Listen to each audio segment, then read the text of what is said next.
y yo salgo por la ventana y les digo, no puedo porque el corsario negro está rodeado y quiero ver qué pasa. Y yo, es que, ¿qué?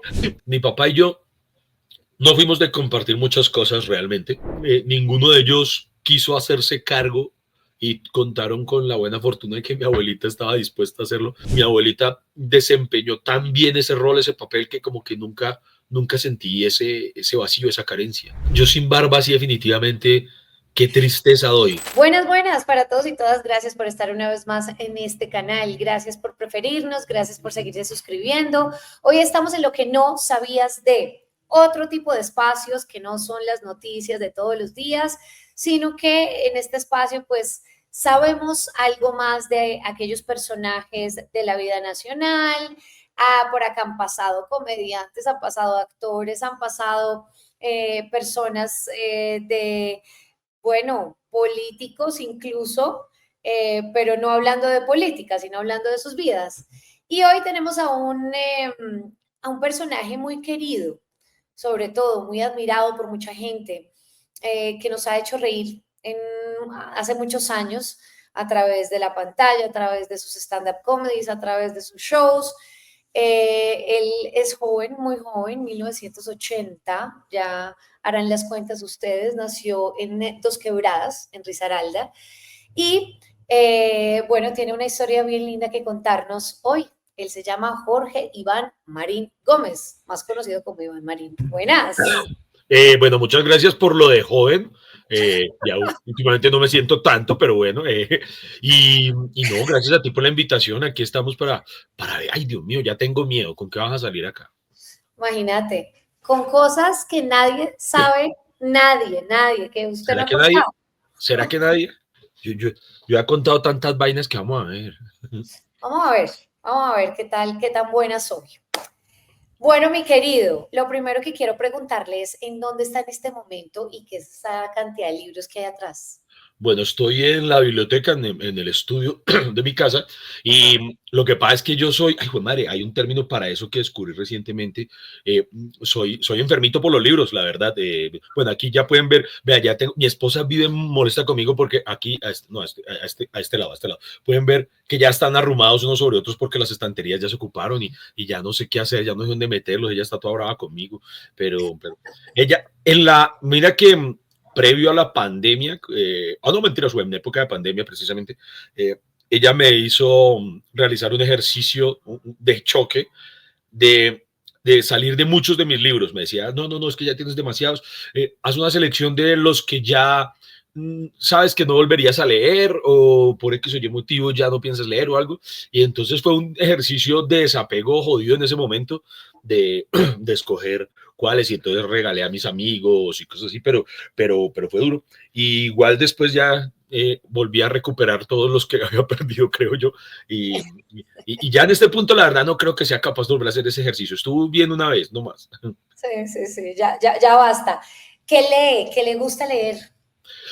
Literalmente de todo, o sea, puedo decir, incluso hay cosas que, por ejemplo, hay cosas que tal vez ya no leo tanto en la actualidad, algunos temas, pero que los leí mucho en su momento. Pero digamos, para poner un ejemplo, yo una época mía en la que leí muchísimo crecimiento personal, muchísima literatura de superación y todo. En la actualidad tal vez no, es un género que siento que ya consumí, ya que me esa etapa, pero leí mucho al respecto. A decir verdad, mi segundo libro fue mío, fue una parodia de los libros de superación personal y por eso se llama Supéreme Este. Entonces fue gracias a todo lo que había leído al respecto. Pero no, en la actualidad, mira, a mí me encanta leer, o sea, me encanta la ciencia ficción, me encanta la fantasía, me encanta la novela negra, me encanta leer crónica periodística, me encantan los libros de humor, me encantan los cuentos. Sí, además tengo una política, es verdad. Procuro que cuando termino de leer un libro, el siguiente que empiezo, salvo cuando es una saga que quiero continuar pues con la segunda parte, pero cuando no es así, me gusta empezar a leer un libro de un género completamente distinto de aquel que terminé. Y no es de los que lee dos libros al mismo tiempo, siempre lee uno primero y después... Se me dificulta mucho eso, no soy, entonces digamos, tengo dos libros al tiempo en la actualidad, pero el segundo, o sea, tengo uno que tiene pues una narrativa como tal, pero el segundo, en este momento estoy, en este mismo instante estoy leyendo, empecé anoche un libro de poesía que me obsequió un seguidor mío. Yo tengo una cuenta en la que solo hablo de libros que se llama Parche de Lectura.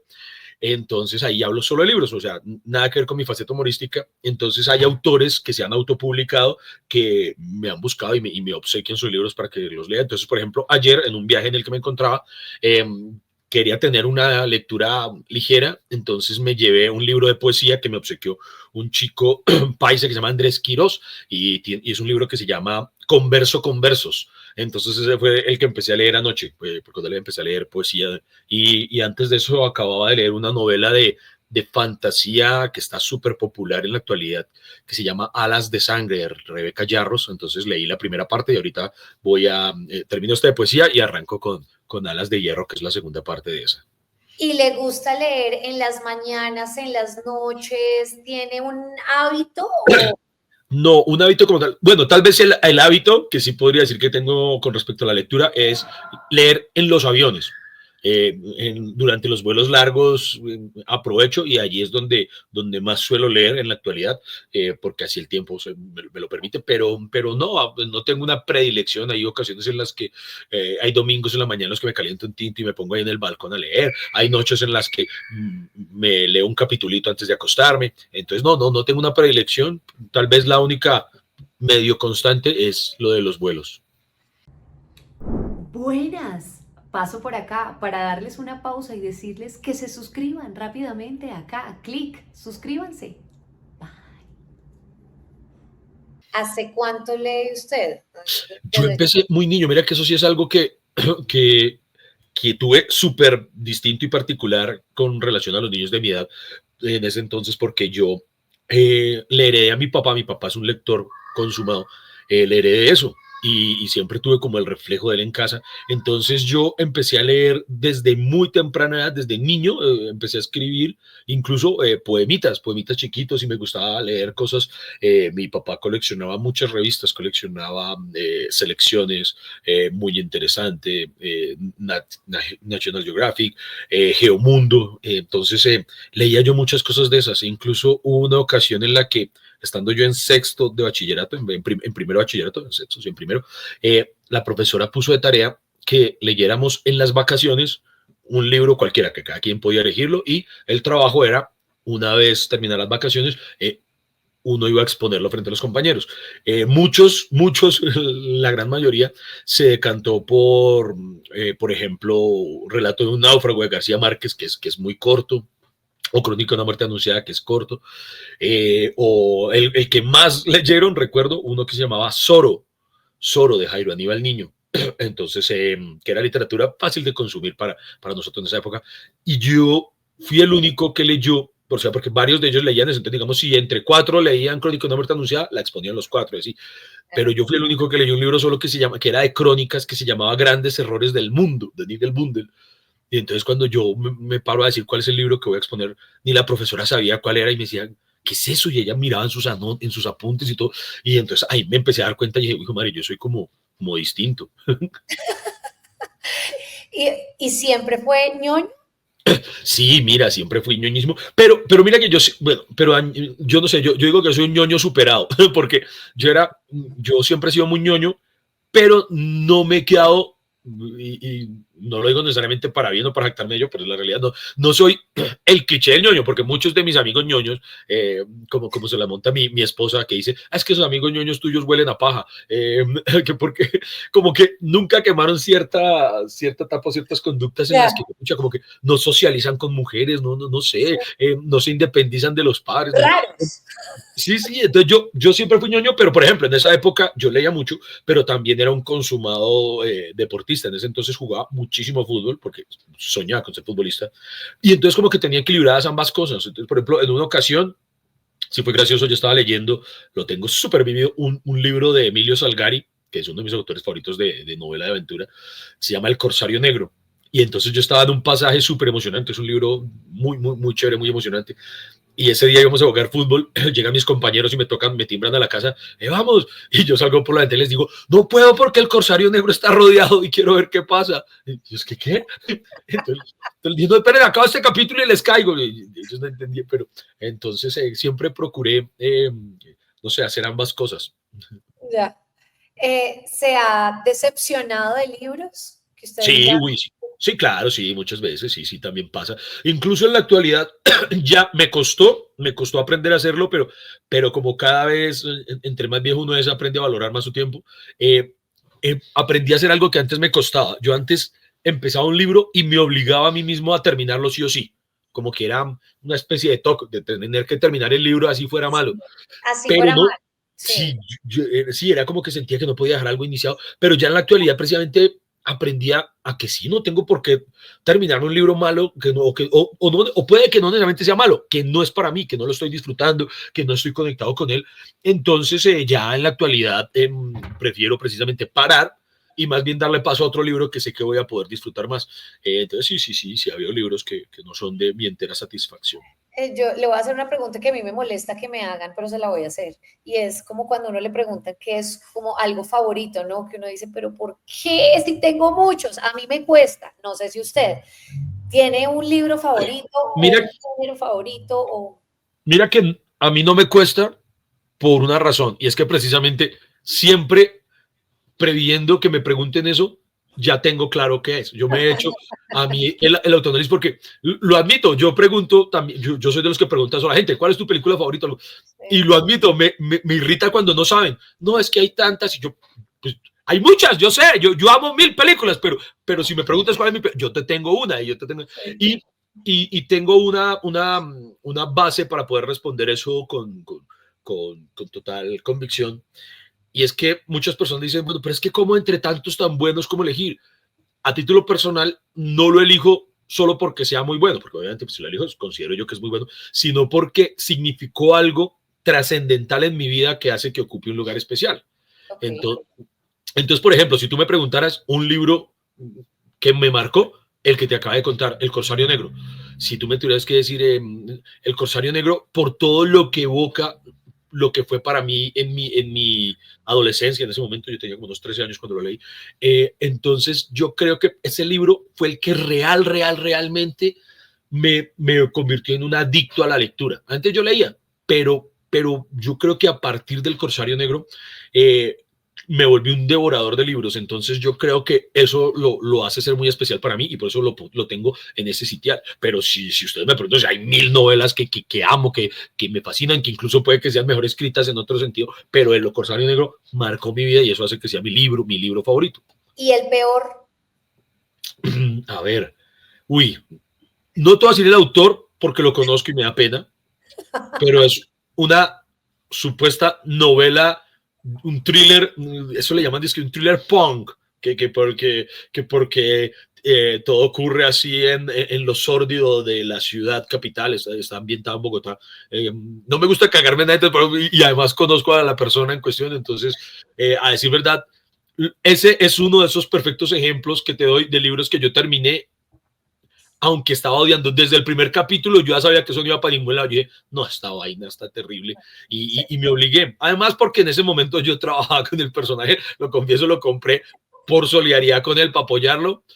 Y yo decía, no, bueno, si me llega a preguntar, igual yo soy sincero, si me pregunta, pero por lo menos me gusta poder responder habiéndolo leído, para ya poder decirle, no me gustó por X y Y motivo. Ya, Afortunadamente, nunca me preguntó. y, pero sí, fue una novela disque de suspenso. Pero, ya. el, el, aunque sí, si uno lo analiza, tal vez sí fue suspenso porque realmente me quedé esperando el suspenso todo el tiempo. Entonces me tuvo un suspenso de en qué momento empieza el misterio. Que nunca empezó. Sí. Perfecto. Ahora nombraba a su padre, ¿no? Y lo que dejó en usted el tema de la lectura y todo esto. ¿Quién es su padre para usted? Mi papá es eso, mi papá, yo creo que mi relación con mi papá se fundamentó. Mi papá y yo no fuimos de compartir muchas cosas realmente, pero yo creo que el gran vínculo que hubo entre los dos fue la lectura. Yo creo que los libros son ese algo en común que tenemos. Entonces yo creo que si a mí me preguntaran qué significa mi papá en mi vida, yo creo que significa eso, significa el amor por la lectura.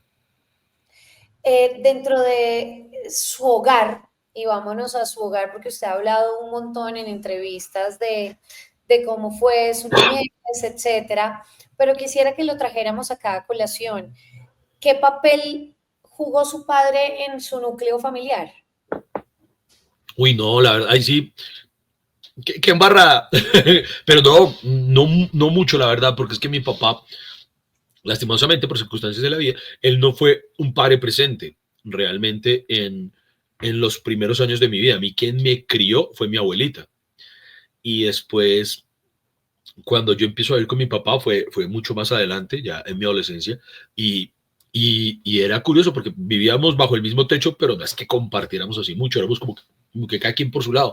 Entonces, hubo incluso una época de distanciamiento con mi papá. Ya en la actualidad está eso súper resuelto.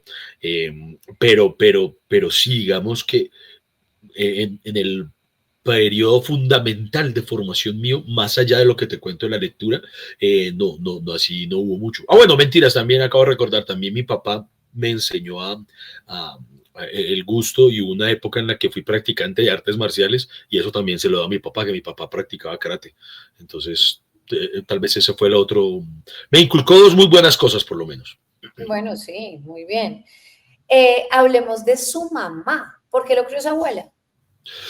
Porque mi papá y mi mamá, yo digo que les gustó mucho el producto de su amor, pero dijeron, pero no trabajamos bien en equipo, entonces cada quien por su lado. Entonces no, ellos me tuvieron muy jóvenes y la verdad pues tal vez no estaban capacitados, preparados para ser padres realmente. Entonces ninguno de ellos quiso hacerse cargo y contaron con la buena fortuna de que mi abuelita estaba dispuesta a hacerlo y entonces ella fue quien me crió. Mi mamá me dio a mi abuela paterna y ya, y hasta ahí fue. Y yo volví a saber de mi mamá con los años, a saber de ella cuando yo tenía ya 20 años. Es un montón de tiempo. Sí, claro, mi papá, como te digo, tal vez no estuvo presente, pero, pero con mi papá siempre hubo un vínculo de todas formas porque estaba la conexión con mi abuela, que era su mamá. Claro. Pero por el lado de mi mamá, nada, como hasta los 20 años fue que volvimos a ver que reapareció en mi vida como tal. ¿Y usted ya sanó esas carencias? Mira que es muy curioso porque yo he tenido que ir mucho a terapia por cosas de mi vida. Y, ¿Todos? ¿Cómo? A todos, sí, ¿Todos? sí. Pero es muy gracioso. Con todos los psicólogos con los que he llegado a tratarme, no sé si se hace la palabra, o no sé, con todos ellos siempre ocurre que todos buscan ver eso que tú me preguntaste, que si ya sané, o cómo reparar, o si ya esa herida estaba cerrada, no sé qué. Y yo a todos les decía, de corazón les decía, pero es que no hay ninguna herida, es curioso, pero yo nunca tuve ningún resentimiento ni ninguna sensación de vacío, de abandono. Entonces yo tengo mil problemas que resolver en mi cabeza, pero afortunadamente ese particularmente nunca fue uno.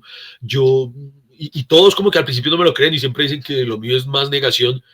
Afortunadamente luego de que raspan la olla se dan cuenta que realmente no tengo ese bache ahí en mi corazón. Afortunadamente yo se lo atribuyo a que mi abuelita desempeñó tan bien ese rol, ese papel, que como que nunca sentí ese vacío, esa carencia. Pero ¿y cuando se va su abuela, usted tenía 11 años o no? Sí, 11 años. ¿Y eso no fue, sí, traumático? Cuando murió mi abuelita, fue traumático, no, porque resulta que mi abuelita en su último año de vida especialmente, ella estaba sufriendo una enfermedad que la hacía padecer demasiado. Entonces yo la veía sufrir mucho, tú imaginas, yo pues a tan temprana edad y tener que ver a mi abuelita a veces estando los dos a solas en la casa y que ella se desmayara y yo no saber qué hacer, yo tener que salir corriendo a gritarle a un vecino que me ayudara. Entonces, realmente cuando mi abuela fallece, de alguna manera fue un alivio para mí el decir, ella necesitaba descansar, ella lo merecía. Y yo, mira, sí marcó una antes y un después, indudablemente en mi vida, porque a partir de ese momento me volví un ser muy independiente. Yo era súper dependiente de mi abuela y a partir de ese momento me volví un satélite para el resto de la familia porque, no sé, ya yo desarrollé una personalidad que iba muy en contravía de todos los otros y yo sentía que tenía esa responsabilidad con mi abuela, con ella la responsabilidad de yo salir adelante y suena chistoso o puede contradecir lo que parecer que contradigo lo que digo, lo que dije ahorita, pero era como un demostrarle al mundo que no necesitaba a nadie, no necesitaba por lo menos realmente la ayuda como tal de alguien para salir adelante. Yo como que le prometí, afortunadamente se puede decir que de alguna manera logré despedirme de mi abuela. Entonces yo como que le prometí eso a ella, yo le prometí muchas cosas en las que me he empeñado por cumplírselas a lo largo de mi vida. eh, y, y yo creo que el hecho de que ella se haya ido me, me, me generó muchos problemas, sí, de tener que enfrentarme a un mundo muy distinto, pero nunca lo sentí como con algún nivel de traumatismo o algo. O sea, no, fueron épocas muy duras. Hoy en día las veo en retrospectiva y digo, pues madre, ¿cómo hizo ese niño para afrontarlas? Pero creo que es muy bonito el hecho de que en su momento, para ese niño, no era algo tan traumático, era simple y llanamente la vida, como le tocó vivirla. Y Claro. así la subí. Ahorita Dai estaba mostrando unas fotos, nos estaba ponchando unas Sí, fotos sí. Uy, de ¿por qué su... muestra esa, Dios mío? ¿Qué es eso, por Dios santo? Oiga, este no parece usted, ¿cómo así? No, en esa foto que está ahí en el grupo, la que está en este momento en pantalla, ¿ahí tú logres reconocerme? Tal vez arriba, me atrevo a decir el de gafas, No. arriba, Ah, bueno, el sí, en efecto. segundo.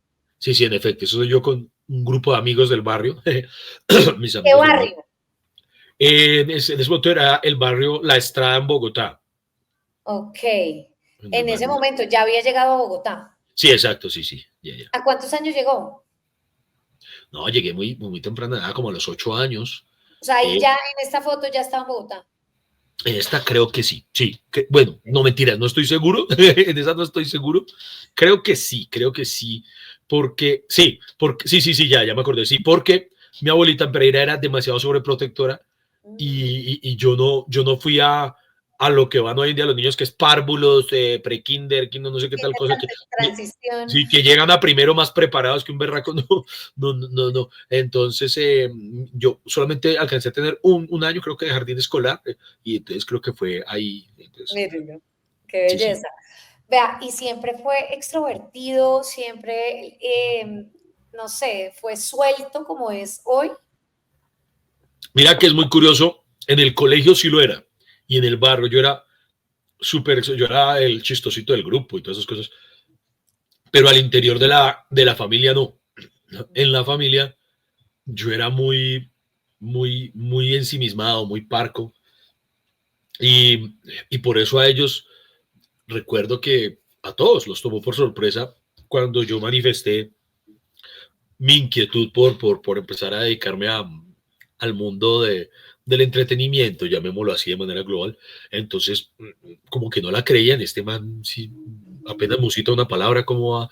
Entonces, es curioso, pero era como si tuviera yo dos distintas personalidades, una que afloraba realmente de puertas para afuera y otra al interior del hogar. Ahí sí no parece usted. Pero es que yo sin barba, sí, definitivamente, qué tristeza doy, qué Como tristeza. que le quitan una identidad. Sí, sí. Bueno, claro que en esta foto que está en este momento en pantalla hay una particularidad. En ese momento yo estaba excesivamente delgado porque recién acababa de practicarme una manga gástrica. Ah, Yo estuve muy gordo en un momento de mi vida y no lograba bajar, no tenía ni la disciplina para hacer el ejercicio, intentaba hacer dieta, pero no se veían resultados ni nada. la manga es que Entonces, se corta en el estómago, ¿verdad? exacto, sí. No es un bypass, que el bypass es prácticamente que solamente dejan dos conductos unidos y ya, y parte del estómago. Los de este a uno le recortan el estómago, y el estómago es como, no sé si la palabra sea, que se puede volver a regenerar. Entonces, el estómago puede volver a crecer. Si uno no se cuida, hay muchas personas que se practican esta cirugía y se vuelven a engordar demasiado. A mí, yo iba a lo más de bien hasta que en la pandemia, pues por la quietud y por la hartadera, me volvió a salir barriguita, pero bueno, ahora estoy cuidándome, estoy como ahí en un punto intermedio. Pero en este punto de esa foto, eh, recién había transcurrido creo que un mes y entonces esa es una cirugía que en principio sí lo ataca a uno severamente. Igual acá esta foto también es de esa época. Entonces, claro, uno termina chupado muchísimo. Después ya vuelve a subir mientras el cuerpo como que se estabiliza. Pero, pero entonces sí, ahí por eso estaba tan excesivamente flaco que me veo súper, ahí ya me ves acabado, de verdad, ya es una cosa, pues sí. Mire, Iván, usted habla del momento en el que, bueno, ya le cuenta a su familia que se va a dedicar al mundo del entretenimiento. ¿En qué momento realmente lo decide? Usted dice como, así puedo ser bueno para esto. Hubo una noche, qué pena que es que estoy con una tos, una carraspera que he tenido. Tranquilo. Hubo una noche en particular que recuerdo con demasiado cariño al respecto. A mí siempre me gustó el arte, desde la escritura, como te dije ahorita, muy temprana edad. Y incluso en mi adolescencia empecé a estudiar teatro, hice teatro a nivel distrital y cosas así. Pero ya cuando tomé la decisión de que yo iba a vivir sí o sí, y en su momento especialmente del humor, fue una noche en la que tuve una presentación en un bar. Yo actuaba y hacía mucho lo que llaman cuentería. Entonces yo narraba era cuentos y eran cuentos que nada tienen que ver con lo que hago hoy en día, eran cuentos todos existenciales, cosas románticas. Había muchos cuentos que por medio de ellos yo intentaba hacer como una catarsis de mis dolores y de las cosas que me atormentaban. Entonces en una oportunidad una chica que vio una presentación mía en la Universidad Distrital se acerca a mí y me invita a un espacio que ella manejaba en un bar. Y yo voy y era la primera vez que me enfrentaba a un escenario de esas características porque yo siempre me había presentado en lugares netamente o espacios netamente culturales, dícese universidades, teatros, en festivales, con este tipo de trabajos. Entonces, cuando yo me veo frente a un público ya que está como en un ánimo más de divertimento, más de tomar cerveza y esperando que los entretengan y no de que los hagan reflexionar, yo dije, uy, jue madre, yo aquí no puedo salir con unas vainas mamertas. Entonces dije, voy a intentar ser simpático como para por lo menos no quedar mal aquí. Y entonces me paré con la intención de hacerlos reír. Y empieza a ocurrir que en efecto se ríen y se empiezan a reír y se empiezan a reír. Y descubrí que riéndome de los mismos dolores que yo tenía, que intentaba sanarlos por medio de los cuentos, me di cuenta que reírme me curaba mucho más. Y al sentir que las cosas que yo decía le causaban gracia a las personas y esa sensación de ver al mundo feliz alrededor mío, me hizo decir, por fin sirvo para algo, porque hasta ese momento yo dudaba que ocurriera, que sirviera para algo. Y esa noche yo decidí, me voy a dedicar a esto, así me muera de hambre, pero voy a dedicar todos mis esfuerzos a convertirme en un humorista. ¿Recuerda algún dolor en particular del que usted se haya burlado de sí mismo? Claro, uno de ellos era el que para ese momento en el que yo contaba eso, esto es en serio, yo era completamente virgen y rechazado por absolutamente todas las mujeres que me habían gustado en la vida. Yo todas me habían rechazado, pero rechazado mal. Entonces yo me sentía de verdad muy... Las entiendo, hoy en día veo las fotos de ese entonces y las entiendo. Yo también me hubiera rechazado a mí, pero entonces eso a mí me hacía tener un cero autoestima. Yo se puede decir que me odiaba a mí mismo. Por eso, por ejemplo, es verdad, hay muy pocas fotos mías de aquellos años, de mi época adolescente, porque yo odiaba verme. Entonces no me gustaba que me tomaran fotos. Entonces, y así en la vida, Dios le da pan al que no, ¿cómo es? No, Dios, pues, al que no quieres caldo se le dan dos tazos, porque entonces ya después en mi vida, pues, las fotos son algo de día a día, entonces ya me tocó hacer las paces con eso, pero sí, pero entonces digamos ese era uno de los dolores muy grandes que yo tenía, que yo sentía que nunca le iba a gustar a nadie, que yo nunca iba a ser amado o alguna cosa. Entonces esa era una de las cosas que eran muy difíciles para mí de asumir, el ver que todos tenían novia menos yo, el que todos ya habían tenido relaciones sexuales o como mínimo dado su primer beso menos yo. Eso era muy duro para mí. ¿Y cuántos años tenía? En ese momento 20. 20. Cuando empiezo a hacer humor con forma, 20. Okay. Y empecé a burlarme de eso, a decir verdad. La línea de apertura, la noche que te cuento, nunca lo he olvidado, me paro y digo, buenas noches, mi nombre es Iván Marín y soy virgen. Y apenas dije eso, la gente empezó a reír, ay, virgen. Y yo, es en serio. Y yo, ¿por qué les da risa que nadie me lo quiere dar? Ja, ja, y empiezo a contarles cómo me habían rechazado las mujeres y se empiezan a morir de la risa de eso. Y ahí descubrí eso. Y dije, pues madre, al contarlo así no me duele, sino que lo veo de otra forma, desde otra perspectiva. Y Ahora, es lo que he aplicado. Y a partir de ese momento sí se lo dieron, porque... No, tampoco, pero ya no me hacía daño, por lo menos, ya no me lastimaba. Sí, no, aún pasó otro tiempito hasta que ocurriera. Mire, yo siempre los he admirado un montón, sobre todo a los humoristas, porque tienen que crear un público en específico, ¿no? Que vaya a reírse, ¿no? Y hay un riesgo infinito, no sé de cuál será el porcentaje, me imagino 50-50, no sé, de que simplemente vayan y no se rían de sus chistes. Sí, claro. Sí. ¿Esto le ha pasado? Sí. El que no se rían, yo creo que el comediante que diga que no le ha pasado miente pérfidamente, porque a todos nos ha pasado. Y sobre todo en los primeros años, por dos razones. La primera es la normal, que no sabemos afrontar varias situaciones. Muchas veces el tema de la no risa se da no por el comediante necesariamente, sino por las circunstancias, el ambiente. Tiene, para que el humor funcione, tienen que darse ciertas características que, por ejemplo, en un ambiente en el que se puede presentar una banda musical sin que le afecte, un comediante sí. Entonces, nosotros en los primeros años, cuando estamos desarrollando la experiencia, la experticia para cómo lidiar con ese tipo de escenarios, entonces uno por lo general lo que hace es que muere en el escenario, uno dice, ay Dios mío, se presentó esto y yo no sé cómo lidiar con ello. Entonces, con los años, ese tipo de circunstancias aún es posible que aparezcan, pero la diferencia es que ya uno sabe cómo lidiar con ellas, entonces uno ya puede hacer frente a ellas y mejorar la situación adversa con el público. Entonces yo digo que hoy en día, cuando ya uno tiene ya recorrido en esto, uno no puede garantizar cómo va a estar el público, pero uno sí tiene cierta potestad de asegurar cómo lo va a entregar. Levantar ese público puede que sea difícil o algo, pero ya uno va desarrollando sus herramientas para hacerlo. Entonces, esa es una de las principales razones por las que pues, uno se enfrenta a un público que no se ría. Y la otra es que también, sobre todo, ocurre a nivel corporativo, cuando lo contratan a uno empresas. Entonces, hay empresas que a uno lo contratan, es que a veces se pagan de creativos. Entonces, digamos, una empresa lo contrata a uno, no, es que queremos que le des un show al equipo de ventas. Entonces, para que no interfiera con su jornada laboral, los vamos a citar una hora más temprano el lunes. Entonces, a las 7 de la mañana, un lunes, muertos de frío, con sueño, con hambre, ¿quién hijo de madres tiene buena disposición para reírse? Nadie.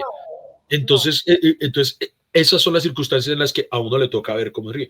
Ya, honestamente, en teatro muy difícilmente pasa eso. ¿Por qué? Porque al teatro va precisamente lo que tocas decir, tu público, alguien que destinó un dinero para la boleta, destinó un día para eso, hay quienes lo han estado esperando con cierta antelación, soñando ese momento, entonces ya están ahí sentados esperándote con ansias de eso, quieren de ti, entonces ya, pucha, ya tendrías que hacerlo tú muy mal pues para que salgas claro, y no esté bien. Ahora, eso me da paso para preguntarle del tema de los malos estados de ánimo o los días en que uno amanece que le sabe a todo. eh, y, y claro, uno como periodista pues lo puede como medio camuflar y entonces uno va y hace una entrevista. Hay días en que uno está como más sentimental, otros días en que está más bravo, etcétera, pero en el tema del humor, cuando usted tiene que hacer reír a la gente y está en depresión, ¿cómo se hace? Es difícil, la verdad. Yo creo que ahí sí prima, por sobre todas las cosas, el profesionalismo. Eso realmente lo que determina si uno es capaz o no de sacar adelante una función estando roto por dentro. Y eso, en mi caso, eso es lo que me sucedió en muchas oportunidades, que yo me subí al escenario vuelto miércoles, pero tenía que cumplirle o a un cliente que me ha contratado o, aún más importante, al público que estaba pagando por verme. Muchas personas van precisamente para olvidarse de esas depresiones que ellos tienen o para hacerles frente, van buscando como una inyección de energía, no sé cómo llamarla. Yo no les puedo decepcionar saliendo a darles más problemas aún. Entonces, yo siempre pienso por encima de todo en eso, en mi audiencia. Entonces, muchas veces fui y actué, como decimos, en piloto automático. Ya uno haciéndolo mecánicamente para después bajarse uno y sentirse terrible y todo. Pero cuando estoy ahí, me entrego al público. Y en muchas también de esas oportunidades, debo decirlo, ha habido momentos en los que precisamente el subirme al escenario estando mal es algo que me compone, como que las risas del público, el cariño que le manifiestan a uno desde sus asientos, con sus aplausos, con sus carcajadas, muchas veces es una especie de bálsamo que como que dice, madre, todo va a estar bien, vamos a salir adelante. Entonces también ha habido ocasiones en las que me he subido roto y me he bajado reparado del escenario. Qué bonito. Es una constante, Iván, encontrar personas que se dedican al humor que sufren de depresión. Mucho, es muy normal y yo una vez lo hablaba con mi psicóloga, le pregunté acerca de por qué se da tan alto ese fenómeno, porque es un número importante de humoristas que hemos tenido que lidiar con eso. Y ella me explicaba que tal vez por el hecho de lo que tú acabas de mencionar, de cómo por nuestra profesión, por origen de nuestra profesión, nos toca lidiar con eso de una manera completamente distinta a las otras personas. Entonces, nosotros tenemos que ir aguantando muchas cosas y eso genera colapsos internos complicados a veces para uno. Entonces, así me lo explicaba, digamos, a grosso modo, pues me lo explicó de una manera más elaborada, pero más o menos eso me lo detalló la psicóloga y es que es una realidad. Yo tengo una estadística, eso es solo una estadística personal, así basado en los colegas, amigos míos y eso. Yo digo que del gremio del humor, yo digo que por ahí el 60% son en la vida real amargados, el 30% son depresivos y hay solamente un 10% normales. Y esos 10% normales suelen ser hiperactivos, pero suelen ser todo lo contrario. Siempre con problemitas, como Sí. todos. ¿Ha estado medicado usted por depresión? Sí. El año pasado, desde mi época juvenil, cuando tuve que ver a la cara por primera vez al monstruo de la depresión, visité o fue las primeras oportunidades en las que fui a terapia, busqué psicólogos y me medicaron, me recetaron medicación, pero en aquel entonces yo me rehusé a tomarla. ¿Por qué? Por temor. Resulta que tengo un colega que padecía también depresión severa, era una cosa heavy. Cuando yo me abro a él y le comparto lo que me está pasando y le conté que me habían enviado una medicación, pero que aún me daba miedo porque yo siempre he sido muy sano con respecto a consumos. Entonces me daba mucho miedo, primero, ir a generar algún tipo de adicción. En ese momento lo veía así. Cuando le hablo a este compañero, él me muestra la cantidad de píldoras, de pepas, de cosas a las que le tocaba acudir por medicación. Y él me contó que por lo menos la medicina en ese momento, ya las cosas han cambiado mucho, lo que hacía actuaba en el cerebro de alguna forma como dopándolo, como para acallar los demonios y todo. Entonces eso, él me lo decía, le había disminuido muchísimo su creatividad. Y yo para esos años especialmente trabajaba como guionista. Entonces para mí mi cerebro lo era todo, bueno, y lo sigue siendo todo, o sea, para mí que pase todo, pero que siga lúcido.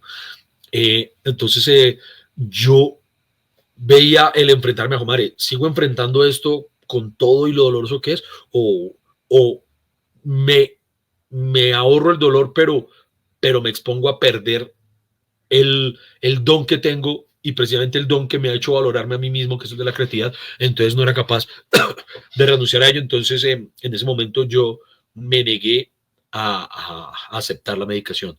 El año pasado tuve una recaída muy fuerte, muy fuerte, en la que ya por conocidos, allegados a mí, personas que conocen mi historia, me convencieron de darle la oportunidad a la medicación. Mi psicólogo me insistió, me tranquilizaron mucho precisamente, por eso quiero ser enfático en que ese tipo de cosas ocurrían hace 20 años, estoy hablando, más de 20 años. La medicina ha evolucionado muchísimo, entonces me di la oportunidad y entonces estuve medicado y me sirvió muchísimo para poder sobrellevar el año pasado. Eh, dentro de esa depresión es difícil como también asumirlo con la gente que hay alrededor, porque no todo el mundo entiende el tema de la depresión, ¿no? Entonces Sí, la gente dice, no, pero vea, semejante tipo lo tiene todo, sí, paso, hace reír a la gente, tiene su pareja, tiene sus hijos, todo está perfecto. ¿Y pero por qué? ¿Cuál es la vaina? sí, Eh, claro. sí, Es lo que la gente piensa y no los culpo, los entiendo porque es lo que es la pregunta obvia que uno se haría de puertas para afuera, de no entender la situación. Entonces, digamos que los entiendo. Es obviamente incómodo el sentirse juzgado de esa forma, pero los entiendo, entiendo las razones. Y precisamente eso hace que uno a veces tenga miedo. Yo cuando tuve la recaída que te digo, lo callé durante mucho tiempo y viví un infierno solito. personal, solo, callado. Eh, incluso tuve episodios duros estando en medio de gira con los de la culpa y los muchachos no lo sabían. Yo no quería que ellos lo supieran porque yo no quería que si ellos se enteraban cambiara la dinámica interna del grupo porque siempre hemos sido muy mamadores de gallo, muy de sabotearnos y eso a mí me hacía mucho bien. Entonces me da miedo el que, por así decirlo, por lástima, ay no, este man está mal, no, no lo jodamos y yo al contrario, el que me jodieran me servía. Entonces, durante mucho tiempo lo callé hasta que ya precisamente lo callé tanto y que colapsé, literalmente colapsé. ¿Y hubo algo Entonces, que lo detonó, esa recaída? sí, después con el tiempo descubrimos que, con la terapia descubrimos eh, algo que no podemos aseverar a 100%, pero haciendo como un detective buscando las miguitas, eh, coincide con una época en la que dejé de tomar también una medicación. Yo sufro algo que se llama hipotiroidismo, entonces yo tengo una medicación a eso y había épocas, ya no lo hago, en las que yo me volvía demasiado laxo y no me lo tomaba con juicio por más de un periodo de meses. Y empezamos a detectar que como que había coincidencias en los momentos en los que yo empezaba a decaer con los en los que no me estaba medicando correcto y según investigación y todo como que a veces el factor de la tiroides tiene injerencia sobre eso. No termino de entender bien, pero como que de alguna forma estuvo ligado a eso. Y parte de allí el que empezara una vez más a manifestarse. Por eso hoy en día yo esa medicina así no me la dejo tomar nunca. Sí, sí. Mire, sé que, además es que se me ha hecho muy rápido esto, ya vamos 40 minutos y yo le dije, no, espere Sí, sí, sí, 30. yo acabé de ver el reloj. Ay, güey, madre, sí. Yo sé que usted tiene mil vainas, pero mire, quiero terminar o empezar a cerrar con esto. Usted es un tipo fanático de los cómics, como ya todos lo sabemos, los superhéroes, especialmente de Batman, a quien tiene atrás ahí. En el 2017 se convierte en la voz de Batman, esta película animada, Lego Batman, etcétera, para Sudamérica. ¿Usted siente que tiene a un niño interior muy florecido y que no va a morir nunca ese niño? Total, yo siempre lo he exteriorizado y mira, es curioso, una época en la que me daba pena hablar de la depresión, como te lo dije, o pena o miedo por sentirme juzgado al respecto, pero nunca me ha dado ni pena ni miedo sentirme juzgado por ser un niño. O sea, eso, yo soy feliz siéndolo y obvio, y hay quienes me atacan por eso, que dicen, ay, que bobo idiota, no madura, no sé qué, pero me vale tres tiras. O sea, no sé, eso es algo con lo que sí soy tan feliz que nunca me he tomado la molestia de disimularlo, de ocultarlo. Entonces, es algo que ya, yo ya me moriré así. Yo tengo, a veces utilizo un hashtag cuando subo ciertas fotos haciendo ese tipo de cosas que digo, ya no maduramos, numeral, ya no maduramos, eso ya, Total, y no va a pasar. total. Comparte ese niño interior con sus hijos. Demasiado con ellos, mucho, y bueno, y en particular con el mayor, con Nico. Nico me heredó la enfermedad ñoña, él también resultó súper geek, entonces con él tengo demasiado. La niña desarrolló una personalidad tan férrea que es como la mamá y a ella no le gustan esas cosas, o sea, me lo alcahuetea y me sigue la corriente, pero ella no es ñoña. Pero entonces yo con todos ellos comparto todas esas cosas y con Nicolás las disfrutamos juntos, pero mi esposa y mi hija me las toleran, me alcahuetean. ¿Qué es su familia para usted? Esa Todo, foto. que está Todo, ahí. todo. Mi familia realmente puede sonar a cliché, pero todo esto, todo lo que logro, todo lo que hago, si no fuera por ellos, si no estuvieran ellos, no tendría la misma razón de ser para mí, por lo menos. Eh, yo creo que no, mi familia sí es mi núcleo vital, pero por encima de todo. ¿Cómo quisiera finalmente que lo recordaran sus hijos? Como mi papá siempre hizo reír a las personas a su alrededor, que siempre recuerden que su papá estaba como con la obsesión de no poder ver a una persona triste o careculo, porque siempre tengo la necesidad de intentar arrancarle una sonrisita. Entonces quiero que mis hijos siempre recuerden esa parte de mí y la otra que se las intento inculcar mucho, que su papá es un man que nunca se rindió, nunca se rindió ante nada de lo que se proponía. Y eso se los ha transmitido todo Pues el creo que tiempo. sí, mi hijo, gracias a Dios, estoy muy orgulloso de él. Ahorita él hasta hace poquito ya definitivamente ya dejó de vivir con nosotros. O sea, estuvo alejado por temas de estudio, pero ya literalmente ya empezó a hacer su vida solo en Los Ángeles, está en la actualidad en Los Ángeles y está persiguiendo un sueño muy grande, que es el de la actuación allá en Hollywood. Entonces, me encanta ver que mi hijo me heredó el ponerse metas grandes y yo a veces yo se la monto mucho, yo le digo, hijo, si yo sin el apoyo de nadie lo logré, sin el apoyo de unos padres, porque sí me apoyó mucha gente, pero no los papás, le dije, tú que tienes el apoyo de tu papá tienes que lograr el triple. Entonces, me enorgullece mucho que él está ahorita muy comprometido, es muy disciplinado, está muy enfocado con sus metas, con sus objetivos, entonces eso me enorgullece mucho. ¿Se siente satisfecho con lo que ha hecho en su vida?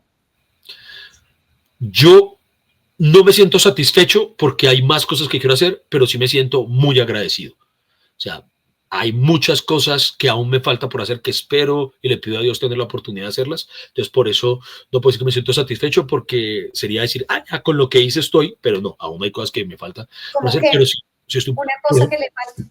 dirigir una película. Mi máximo sueño es volverme director de cine, es mi máximo sueño. Ahí es donde yo digo, tal vez ese sería la cúspide de mi carrera, el grado máximo, el día que yo vea una película y diga dirigida por Iván Marín. Ese es mi máximo sueño, por ejemplo. Ese día lo vamos a tener acá en este canal. Eso, que así sea. Así sea. Declarémoslo de una vez Eso. y ya quedamos ahí agendados. Le mando un abrazo, gracias. Gracias por abrir su corazón y contarnos tantas cosas. Le mando un abrazo. Muchísimas gracias, María Camila. Un fuerte abrazo para ti y para todas las personas que están aquí conectadas. Muchísimas gracias por su bonita energía. Y nada, nos vemos ahí en el camino para sacarle sonrisitas. Se me cuidan mucho.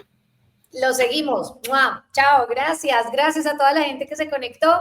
No se les olvide suscribirse, por favor, así como a Iván, también le pido que se suscriba acá abajito, toda la gente que está viendo esta entrevista, suscríbanse para que no se pierdan estas y más historias, también muchas noticias que hacemos día a día con los protagonistas de estas. Nos vemos más adelante, chao.